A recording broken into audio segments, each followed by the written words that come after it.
And I sort of grew up amazed really at how we've lost so many fundamental skills of being human, like connecting with each other. We're all isolated. We have all these big challenges. I was once described as the most recklessly optimistic person that's that lived in science, world of science. I really do believe it because I've always had this fundamental every day when I get into a science lab, I'm blown away by what humans can do. And it excites me so much that I think, I mean, my entire career path studying cognitive and brain sciences has just been to tell people. I used to have a boyfriend once who I used to wake up in the middle of the night because I'd be excited about something in science. I have to tell him what's something that we can do and we don't know. Our brains are Right. amazing. Let me ask you then, segueing into our topic, how did you then land up in this space of uncertainty? I think because I was a highly anxious person. Parading around as an incredibly brave person. I Yeah. used to, I was very lucky. I did my science and my academics at Oxford University, but I used to sort of have very short, spiky hair and wear loads of mascara and had half a shaved head. And I used to ride a big Ducati motorbike, all to hide the fact that I was incredibly anxious. Mm. And I didn't realize it for a long time, but a lot of the work I started to do in my academic research was looking at how do we unlock potential? I was the girl at school who teachers used to say, easily distracted, easily led astray, has lots of potential, just doesn't fulfill it. And I was devastated by that because Right. I was like, I don't know how to unlock my potential. What does that even mean? And I think I became more and more aware that being quite an anxious person was really holding me back. It meant that I wasn't the person pushing myself forward or believing in myself, enough to speak out in a meeting or really push my ideas forward. And I think, so I was interested in your work. I think I was also under the impression, and maybe this is being British as well, that as a woman, you shouldn't be too outspoken or too pushy.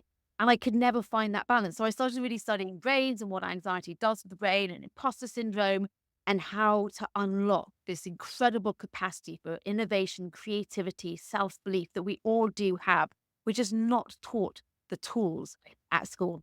Absolutely. I absolutely agree with you. Now, let me ask you though, you've been quite successful. So, is uncertainty a good thing to have a degree of uncertainty? And if so, then what are the positives and negatives of it?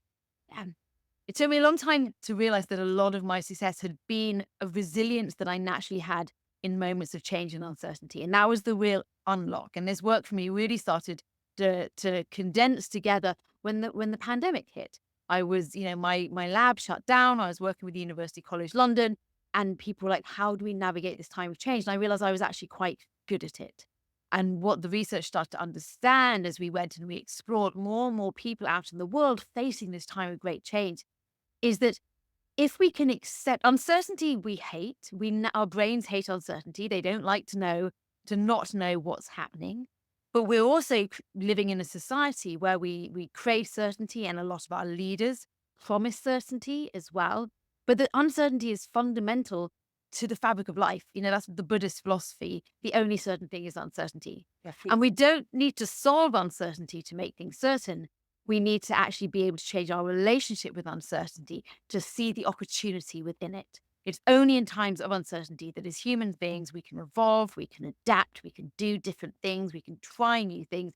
In fact, we've survived this long because we're very good with uncertainty. We just, in modern world society, convince ourselves that we need certainty. So, you say that we have to change our relationship with uncertainty. And yeah, if there's many out there, and I actually, when you were speaking about your anxiousness and the way that you went about life, I'm sitting there going, that was exactly who I was. But how does one change the relationship with uncertainty? Because just that idea for many triggers a whole other level of anxiousness. Yes. Yes. And safety seeking. We talk about self sabotage in our world. And so, what self sabotage really is when we're trying to protect ourselves from things like uncertainty and we limit ourselves instead.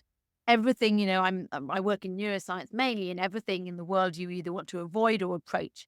And uncertainty we tend to avoid, but that does mean not speaking up in meetings, not putting forward new ideas.